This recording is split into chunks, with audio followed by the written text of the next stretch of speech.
Welcome to the DNA show. DNA? Dude, are we doing a science show? No, D is for Dennis. Oh, A is for Andy. And N is for and? Oh, man, nerds. Oh, yeah. We're nerds, dude. Yeah. Well, good. Then we can talk about comics and movies and pop culture and sports. Sports and nerds. Yeah, we're going to make that work. All right, let's roll. Hey, welcome back to Dennis and Andy Show. I'm Andy. And this is Dennis. Today on the docket. The docket, you like that? I do. I'm a judge, man. The docket, we're going to talk about comic books, and we're doing a movie review of a Netflix movie called The Wrong Missy later on in the show. But to start off, we're going to talk about the numbering. How did Marvel... Right, because how did Marvel start renumbering all of their comic books, which led into them coming back with the legacy numbering? Now, legacy numbering is... we'll break it down real simple for you. Avengers #1 came out in 1963. They're up to issue 671 as of this writing on this article I'm looking at. So you're like, okay, well, they had 671 issues out. However, in 1996, they stopped the book at issue 402, and for a year, the Avengers, Captain America, Fantastic Four, was that it? Or were there other ones? Or are you talking about... Yeah. So Heroes Reborn. Heroes Reborn. Basically, Iron Man. Licensed Iron Man, yep. They licensed out a few... Marvel, that is, licensed out a few of their books to the guys at Image Comics. And Image Comics was created by Jim Lee, Eric Larson, Mark Silvestri, Jim Valentino, Rob Liefeld, Will Spertaccio, 7 of them. God, who's the 7th one I'm missing? Tom McFarlane. They all used to work at Marvel in the early 90s. Around 1992, they broke off from Marvel and formed their own company, Image. Fast forward to 1996, Marvel wasn't doing that well. They needed to get their sales and numbers up, so they did a licensing deal with these Image guys to take over a few of their books and do them for a year. I don't know if it was always the plan just for 14 a year. issues, something like that. Yeah, it was like 12, 14 issues, something like that. And it was called Heroes Reborn. And, for instance, Rob Liefeld did Captain America.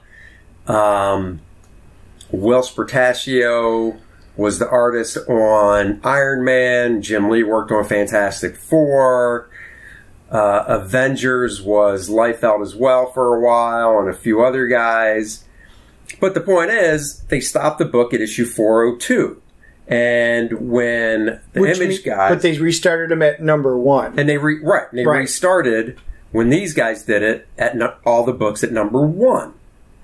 And then, in 1998, when they did a thing called Heroes Return, which was the return of all these books back to Marvel, when the licensing deal basically expired, they started with #1 again with Avengers. So it went from #1 to number 84.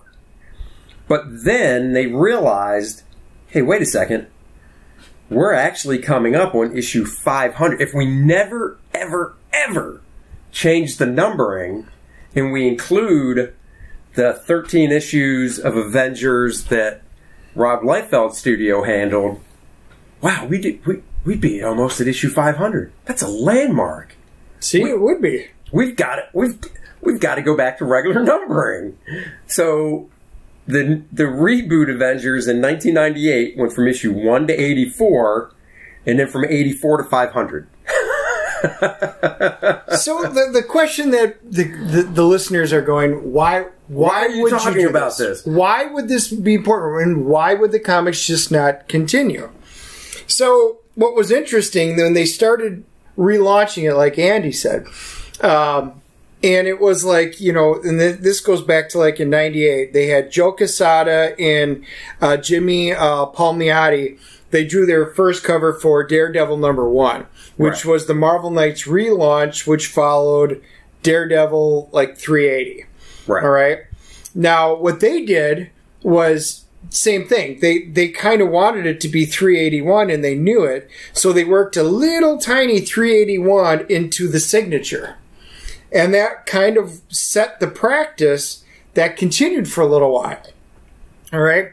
Because they kind of wanted people to be able to continue on even though it was #1. And Marvel Knights was basically a different animal. It was a different imprint. Right. It totally was. So a few years later, the Marvel decided they would find a more normal place on the Marvel cover. So up in the corner, it would be the Marvel box. And the term it became a fandom term. They called it shadow numbering.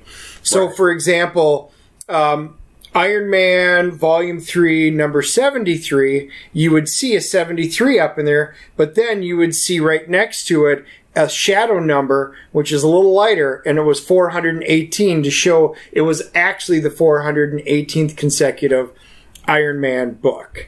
Now, the thing is, I don't have any, in my comic book collection, I don't have long runs of any Marvel books or DC books. I have runs of certain issues of books, and I think the longest run of any Marvel or DC book I have is maybe 25, 30 issues, because an artist leaves a book that I really enjoyed, and I'm an art guy, so I'll usually leave and follow them to a different book.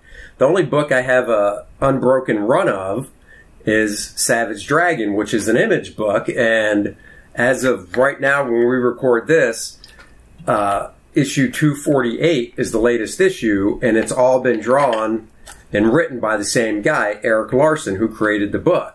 And he started with a 4-issue miniseries, so it was 1 through 4, and that was a miniseries, and then he started the monthly book with issue 1, and now it's up to 248. As a collector, I'm staying with this book until Eric's done doing it, because I just think it's cool. And I still like the book, too. Don't get me wrong. If I didn't like the book, I don't know. But I still really enjoy Savage Dragon. 1, I'm friends with Eric. 2, I really like Eric's writing and his art, and I just like the book. So I'm sticking with it. However, as a Marvel guy, Dennis, and as an X-Men guy, so for you, those of you that don't know, Dennis is a huge X-Men fan. He has every issue of X-Men from X-Men #1 from the 1960s up to present day. But I gotta, this whole numbering thing has got to drive you crazy, because I would think, as a collector like that, and in your opinion with other collectors, don't you think they'd rather have it as an unbroken chain instead of like, oh, it's 1 to 600, and then we reboot with #1, and now, well, technically it's number 601, but it has a big 1 on the cover with a 601 really small. So, absolutely, I would want it to be unbroken. Here's the problem. So, like in X-Men, you've got your Uncanny X-Men series, your X-Men series. I've got all the X-Factor series, all the New Mutant series, Excalibur. Right. So, I mean, all of those, they're different books, but they all have different multiple runs of them. So, for example, I would have preferred, to say, well, it's whatever X-Men book, it's maybe issue 642. Now you'd have to go, well, it's X-Men, I think that's volume 4, number 13. Because they kept rebooting it. Right. And it just, as a collector, as a fan, it drives me nuts. But with X-Men, though, and correct me if I'm wrong, they did and they didn't, because it was X-Men, the book originally started titled X-Men. Right. And then, do you remember what issue number it went to Uncanny? Sure, 141. Beautiful. But they didn't change numbering or anything. They just added the Uncanny to the title. Right. And then, in 91, they kept that book going, but they launched a new X-Men book just called X-Men. Right, Jim Lee. Right. That Jim Lee's famous for drawing. Chris Claremont wrote it, sold 8 million copies. But that was a whole separate book. They still had Uncanny, which was, I don't even know what number it was up to at that point. It was like 280 something, I think. Yeah, 280, 281. Yeah, somewhere in the 280s at that point. So they kept that going with, 283, 84, 85, and they had this new X-Men going with X-Men 1, 2, 3, 4. I don't know how long did that X-Men book last? Do you remember? Oh, God, I don't remember now. Or did they fold it back in? Well, okay, so this is where it gets so confusing because I'm not a fan of reboots just to go, hey, here's a new number one. I get it from a retailer standpoint because a new number one, 9 times out of 10, is going to sell better than issue 543. But see, this is the problem that Marvel, they were looking at short-term versus long-term. Right. So the question is, what is the rationale for basically restarting series over and over again at number one? Right. So this goes all the way back to what you had originally mentioned, Heroes Reborn, in 96. Well, when that set of titles ended, or you want to call it the program, they ended basically a year later. The Marvel said, well, we asked the retailers, should we resume the original numbering or continue with the lower Reborn numbers, or do we roll it all the way back for new number ones again a second time in 14 months? Their answer was the retailers responded back to them and said, oh, we definitely want you to do number ones again because we will sell more number ones than we would if we were to continue the series. Oh. So this was the start of the diminishing numbers for comic books. So here's what's interesting. The retailers had said that they would sell twice as many Fantastic Four number ones as they would Fantastic Four number 14s when it rebooted. Right. Or Fantastic Four 416, which would have been the original numbering. Right. So the second renumbering happened. They started back over number one. Now, here's the interesting thing. The pre-orders for number one wound up going from 130,000, which is what it would have been, to 210,000 for Fantastic Four Volume number 2. So, or Volume number 3, number 1. Right. So the problem is, it was literally hit it out of the park, get some really good numbers for number one, and then issue 2, what? It started tanking, and then by issue number 3, they were already selling less copies than what they were originally selling had they continued the original numbering. Right. Right. And so they've repeated this pattern. So it says even like 2 months later, when the retailers ordered before number one hit the shelf, pre-orders were down to less than 122,000, which was already less than the original 130,000. And then every time they've launched it, and it was true in Spider-Man, Fantastic Four, Avengers, X-Men, every time they relaunched them, number one was a hit. Everybody rushed out for their number ones. Number 2 could see a huge drop-off. Number 3, just as big of a drop-off. So now you're selling less books in a 12-month period overall. Right. And everybody's now just interested in getting number ones because they think it's an important key book. Right. And then even with stuff like... So there's a book that came out in 1991 called Darkhawk. Okay? Doesn't really matter what the book's about. It's a Marvel book. Came out in 91 called Darkhawk. I actually liked the character, liked the way he looked. I did too. So it lasted for 50 issues. So that's basically a little over 4 years. 12 issues a year. 4 years is 48 issues. So it lasted a little over 4 years. Okay? And then a few years ago, they put out a one-shot of Darkhawk. And I call it a one-shot because it was a one and done. And they number it 51. Yep. Which doesn't... And once again, this is nothing against the book. But with the reasoning of number ones, you'd think just doing a one-shot would sell better than going, hey, let's go number 51 from a book that we canceled back in 1995. Yep. And I think a good example is a lot of people out there love the Black Panther movie.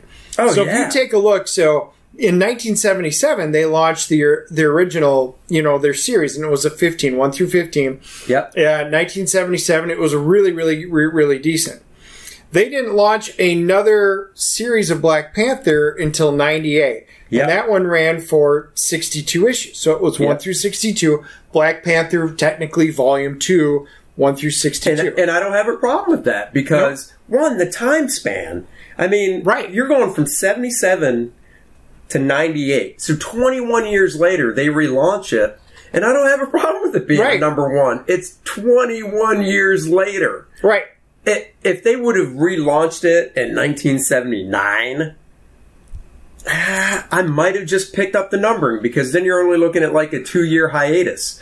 Or not even, what am I saying? 1979 because it first came out in 77. Yep. But you got a 21-year hiatus. You know, at that point, great. Start over with a new number one. Right. But, and then in 2005, they launched another one and they restarted it. And it ran for 41 issues. Yep. Another good series. In 2009, they came out with a 12-issue. And back then, we would call them miniseries, a 12-issue miniseries. No, well, Maxi. they don't anymore. 12 is Maxi. Maxi, you're right. Yeah, mini's 4. Yeah. 4 to 6 is mini. 4 to 6. 12 is... Yeah, you're listening to nerds right here. I know, because it means something. In 2011... So this is where they went back to the original number, so they ran it from issues 513 to 523, but it was Black Panther, The Man Without Fear, because it had picked up from Daredevil, The Man Without Fear, and it had kind of melded in and took over that title from the numbering. Then they did Black Panther, The Most Dangerous Man Alive in 2011, and they numbered that from 524 to 529. And then they launched Black Panther, basically the next series, which I would actually call Black Panther Volume 5, and they ran for 18 issues in 2016. Yep. But they actually consider that, issues 160, well, it'd be like 150-something to 166. Yep. It's ridiculously confusing. It's confusing. Yeah, it's confusing now because, in 1998, there was none of this talk of all this. So in 98, you bought Black Panther Volume 2, number 1, and you read it up until issue 62. In 2005, it was Volume 3, and you read it from issue 1 to 41. I don't have a problem with that. In 2009, 4 years later, I mean, the one in 2005 went for 41 issues, which is almost 4 years, which is 2009. So it was only out of print very, very short amount of time before they did a new number one, which ran for a year. And then it's just like, well, it's just... It doesn't make sense because they took over some of Daredevil's numbering in there in the first place, which should have absolutely nothing to do with it. It should be a standalone title, or I would have folded it in with the Daredevil titles. It's technically Daredevil, The Man Without Fear, featuring Black Panther for the next, 14, 16 issues. But they didn't do it. There's so much confusion that people, everybody has within our industry, and you have arguments. It kind of reminds me of like when Rebirth came out. And then it was, there's Rebirth number 1, but there's a one-shot, but it just says Rebirth on it. And then it would be like Batman Rebirth number 1, which isn't a one-shot. It became the title. So one said Rebirth larger. But Rebirth was after New 52, right? Right. Yeah, so because New 52, this is DC stuff now. DC did an initiative called New 52, which was, they were basically canning the whole line and coming out with 52 new titles. Not new, but starting over, right? Yes. So Superman number 1. And it ran for 52 Action Comics issues. number 1. And they all, Batman, so on and so forth, and they all ran for 52 issues. And then they did Rebirth, and all those 52, instead of going to 53, they all went back to number 1s. Yeah. And I think that's the number we're on now. So both, we're still in Rebirth. Both companies made a conscious yes and no, decision. because Green Lantern's restarted again. Yeah. And now they're calling it, with Green Lantern, they're calling it Seasons, because Season 1 was 12 issues and came out over the span of, I think it actually did come out over 12 months. They got it done, to come out monthly, and then it took a break for a few months, and then Season 2... Issue 1 just came out of Green Lantern. So instead of it being issue 13, Season 2, it's Season 2, Issue 1. Right. So it's really both it can companies really confusing for collectors. Both companies are guilty of this because they looked at the short term. Well, I can sell more number ones without realizing that it's going to have a negative impact. The one that I get a kick out of being an X-Men fan is like Cable. Oh, and I remember the Cable. So Cable ran originally in 93 when it launched for 107 issues. And it was good. I really enjoyed it. Under 10 years. Yeah, under 10 years. Yeah. 11 years and change. Yep. And then they came out with Soldier X, which was really a different take, and that ran for 12 issues, and that ran in 2002. There had to have been, you know what? Was there a little bit of overlap, I wonder? Because if 93, 10 years is 120. Oh, no. So it was only about 9 years. Because Soldier X picked up pretty close, I believe. Soldier X comes out, which is a totally different name and everything. Right. And they consider that issues 108 through 119 of Cable. Which I don't. It's, to me, a totally separate, book. And then that only ran for 12 issues, and that started in 2002 as Soldier X did. Yeah. And then in 08, it ran a Cable Volume 2, started up as 25 issues.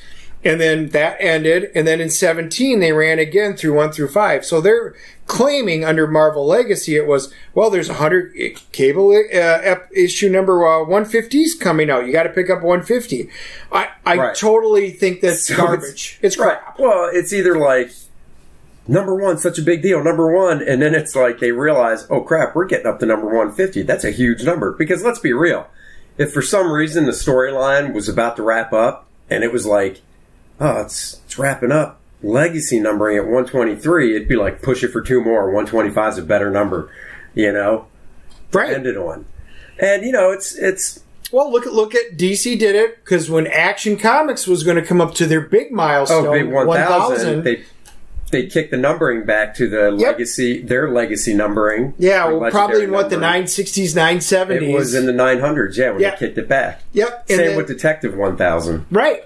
Exactly. So they're like, well, these are milestones and people want the milestones, so we're just going to revert back to the original numbering and just leave it because we want them to buy, which we did, because they had so many covers of Action Comics, 1000 or Detective 1000. But it's so tough as I feel for the collectors out there like yourself that have the whole, just speaking of X-Men, the whole shebang. And even the Superman guys or Action Comics guys and Detective guys that literally went back and were able to track down all the way, 1938 and stuff, these issue 1s, because there's people out there that have the whole run, and then it gets up, and they're like, oh my God, I'm up to 700 and blah, blah, blah, issue numbering, and then DC says, we're doing new 52 and end everything. And start over with Detective 1, and these guys are like, what? My run, I'll keep buying it, but I'm also sure some people probably stopped and were like, forget it, I'm done, because I've got this unbroken run now, I'm not going to restart now. So many customers that I know, they gave up collecting a lot of the new comics because they're like, we're just tired of reboot after reboot after reboot. If you want to do something in the story, that's great, but we are literally tired, of the reboot. Well, and if you remember in the early 90s, Superman, I think they did it through a lot of the major titles, but I remember more of Superman because I was buying it back then too. They kept all the numbering, but they would do story arcs that went through all the Superman titles. So back then there was Superman, Action Comics, Man of Steel, and there was a fourth one. I just can't remember the name of it. But anyhow, what they would do is, say Superman was on issue, 400 something, and Action Comics was, 450, whatever. Well, if they started a storyline that ran through all the books, so you knew which ones to buy, it would have up in the corner a number 1, and then a number 2 in the opposite corner of the issue number, so you knew which one to read in order. Right. You remember that? Yep. Yeah. So that's fine. That makes sense to me. The one that the biggest pet peeve I have, for example, for this is the Venom. The Venom is the one that drives me the absolute bonkers. I gotta look. So Venom, when the Legacy number started, it was Venom number 155. And any collector's going, there was no regular run of Venom. No. And that is what I would consider anything that's a regular run would be included. For those of you wondering, so the very first Venom series, which came out in 93, because they're all miniseries. Yeah, Venom never had a Lethal Protector, then Funeral Pyre, The Madness, The Enemy Within, The Mace, Knights in Vengeance, Separation Anxiety, Carnage Unleashed, so etc. This keeps going on. So there's literally couple dozen of different miniseries. Yeah. And I don't think they really had an actual ongoing Venom run until 2011. And where it was a 42-issue run. And then they, of course, they came out with their 13.1, which means it falls between issues 13 and 14. And they did a 13.1, 13.2, 13.3, and 13.4. And then same thing, they did a 27.1. Right. That was the only actual real run of Venom, I think, in pretty much the entire history. But yet, it's Venom number 155. Right. Nope. Those are all miniseries. Right. They should just be standalone. They should be standalone miniseries. And that's the thing. It's like, it's cool if they launch a book and they go, and it does make a big splash going, guys, you love Venom? We're doing a number 1 Venom, and it's going to be a monthly book. No more of this miniseries stuff. We're going to satiate your hunger for Venom. See what I did there? I did. Satiate your hunger for Venom with a brand new monthly Venom book. No more of these miniseries. We're glad you have the miniseries, but now it's monthly. And yeah, I mean, I agree. I see Venom 155, and like you, my first thought is, what? Right. It made no sense. Now, the one that did make sense, which I don't know why they even need it, but Power Pack. Power Pack, which came out in the mid-'80s, like 84, it was issues 1 through 62. And I was like, not my favorite comics. I did pick up a bunch of them because, X-Men were in it and stuff like that. But when it ended with 62. Right, which is basically 5 years. So that's 89. Right. Ended. So it literally was the end of the series, and they didn't have a new one. And all of a sudden now, Power Pack, issue 63, Legacy numbering. Okay, but at least it ended at 62. They are picking it up on 63 several decades later. But at least, if you're going to continue, at least that makes sense. There's not a million things in between that you're trying to tack on. Right. Anyhow, let us know what your thoughts are on legacy numbering, or if you have no thoughts, go to a comic shop and buy some comics and get look some up in the thoughts corner. on the stuff. And look up in the corner, see which number you're buying. Any comic shop you go to, anyone I've been in, all the employees are very knowledgeable. You shouldn't have a problem asking and getting your questions answered. Definitely don't let this shy you away from buying comics. Comics are fantastic, but there's just these little things that can, and for us diehard collectors, we love those high numbers. And to be fair, I know some of you out there liked it, and so you put your thoughts. Doesn't matter either way. You can agree or disagree with us. Yeah, say, guys, you're shitheads. We love all this new numbering. Screw off. And I love your show because we always like it when you tack that on. Right. Now we're going to talk about a movie.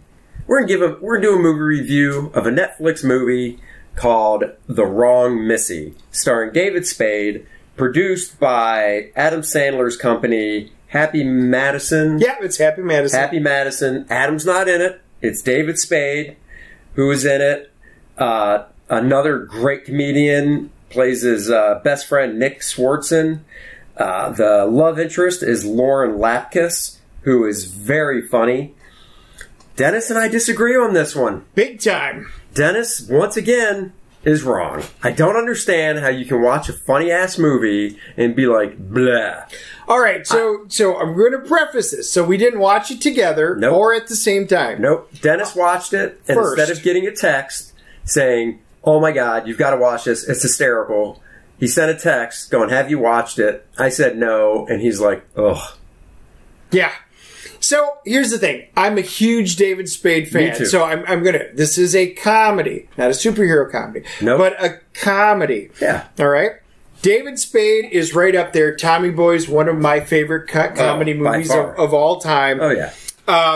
Lauren Lapkus, who you said plays one of the Missies. Love her. She's I like her as an actress. Yes, she's quirky. She's a pretty girl. Big Bang Theory. I mean, she was in played Big Bang it. She was in the comic book shop, so I like her. She's been in a number of things. She was in Jurassic World. She had a smaller guest part in Orange Is the New Black. Yeah, she's a good actress. Yeah, so she's been in a lot of stuff. Right. And then Jeff Pearson winds up being his boss, and we all know Jeff from, once again, if you've heard our other podcasts, Dexter. Yep. So he winds up showing up in there. I like him as an actor. He was great in it. And then the other Missy shows up, Molly Sims, and she's just really hot. Really winds up being like, wow, that's another good actress. Wow, way to objectify her. Hey, just saying. She is. No, and then one of my favorites, Sarah Chalk, who she's great. From Scrubs. As soon as my wife and I saw her, we're like, oh my God, we haven't seen her in a while. But also, Adam Sandler's wife, Jackie Sandler, was in a movie playing the wife of Jeff Pearson's character, Jack Winstone. Oh, actually, no, not his wife. I'm sorry. She played the wife of another actor in the movie. Right. And then, of course, you got your favorites. Same spot. It had great actors. So Rob Schneider, of course, because it's a Happy Madison. He's probably one of my favorite characters in the movie. He played a quirky shark hunter. Let's call it. Shark hunter, shark expedition tour guide. Kind of reminded me of a comedic version from going back to Jaws. Quinn. Oh, definitely, definitely. And the funny thing was, he's missing 2 fingers on his right hand, and he's missing the middle 2 fingers. So his ring finger and his middle finger. And the makeup job they did was, like, you can tell non-high production, because if this was high production value, they would have CGI'd those fingers out. But instead, you can tell his fingers were just bent down, touching his palm, and they just made this meaty flesh palm that was so thick because it had to hide the fact his 2 fingers were just folded down. I thought that was great. That was Rob Schneider was hysterical. Before we actually go into it, we'll just give it our ratings now, and then we'll talk about it. All right. So we do ratings on a CGC scale, which is a comic book grading system. It goes from 1, which is poor, up to 10, which is mint. So what do you give this movie? I would give it a fine minus. Grade is what? So 1 to 10 scale. Yeah, I would give it a 6.0. Okay, so we're actually not far off, because I'd probably go 7.5. Yeah. 7.2 to 7.5. If we were at the first half of the movie, I was going to give it like a 4.0. Really? Oh, yeah. You didn't like the first half? There were a couple of good parts that I really liked, and I was just like, So my wife and I are watching this, and I'm expecting, like, okay, being a Happy Madison with these guys, we get little bits. Jorge Garcia's in it, you know. Oh, we all love him from Lost, you know, he's on the plane. On a plane. Yeah. I mean, that was just genius. Yeah, it was great. So there's all these little tidbits. And flying to Hawaii. Yes. On a plane. Yes. Flying to Hawaii, you got Hurley from Lost. That was all you awesome. nerds that watch Lost immediately started chuckling, going, okay, that's kind of funny. And then you got your usual ones in the Adam Sandler movies, productions. Jonathan Logrum, he always plays, he's always the football guy. His eyes are always crossed. He's like, yes, he's in it with his eyes crossed, just like you would expect. That's who Adam Sandler's wife was married to in the movie. Yes. Yes. So the characters were good, who they had in there. The issue that I had was the immediate relationship with David Spade and the blind date, which it's Missy, because all the girls that are important in this are named Missy. Right. This is why it's the wrong Missy. She is meant to come off as an overbearing, obnoxious person that you can't stand whatsoever. And this is why she's an immediate turnoff for David Spade. Right. She's loud, she's boisterous. She's actually what David Spade usually is in a movie. Right. Except in this movie... Or Chris Farley. Yeah. Except in this movie, David Spade's playing the straight man, the non-actually comedic part, really. Right. Even though it's a comedy, and she's doing most of the comedic stuff. Right. And she fulfills the role of being super obnoxious to the point she's so over the top that I'm like, Susie's looking at me and going, "What's wrong?" I'm like, I can't stand this character at all. See, I have no empathy, and I says, if I were on that date, I would. He tried crawling out the window. I would have just ran out the front door. It was that obnoxious to me. She cracked me up from the get-go. I love the joke she pulled on him at the bar when they first met. We're not going to give it away. No, I mean, well, there's going to be this spoilers, one's not worth spoilers to me. Oh, so harsh. I liked her character a lot. I'm actually was very excited to see her in basically a starring role because she usually is the guest star. She's usually the sidekick. She's usually the buddy in movies and TV shows. But this was a starring role for her. I thought it showed, a different side acting-wise because she's also guest starring in a show called The Good Girls on NBC as an FBI agent, and it's a totally different role. So, yes, she was loud. She was obnoxious. She was boisterous. She was all this stuff, but as the movie went on, you did get to see behind her facade because that was all basically facade. So you got to see behind it. You got to see why she's that way. And I thought it was kind of touching. Now, I will say my wife and daughter, about 20 minutes into the movie, Helen and Courtney were like, and we're out of here. So they left. They left the room, went upstairs to watch something else. But why? They just were bored. Correct. Well, they have no taste either, obviously, because I was laughing my butt off. Ha! Now, I would say there were some really funny parts. There were a couple of LOL moments. Oh, there were definitely slapsticky parts in it. And this falls into the category, like most of Happy Madison Productions from Sandler, of comedies that things happen physically that would kill a person, but you laugh at and they get up. It's that, basically, it's pushing the Three Stooges and Abbott and Costello slipping on a banana peel type jokes and Charlie Chaplin to a whole nother level of going, yeah, in the real world, you'd be dead. But in this world, you make it through, everybody's amazed, and people laugh. The cliff diving scene was probably the spoiler alert. Yeah, I had to, where I laughed so hard because it was so physical and so graphic and yet realistic looking. Well, that's the thing with technology these days. So the basic gist is they're in Hawaii. David Spade's not in the scene originally. So his buddy, Nick Swartzen, I believe, comes running in. He's like, dude, you got to get out here. And he's like, what? Why? He's like, Missy's going to jump off a cliff dive into the ocean. He's like, what? And she's drunk out there. And she's hammered. And there's a whole crowd watching because she's going to cliff dive.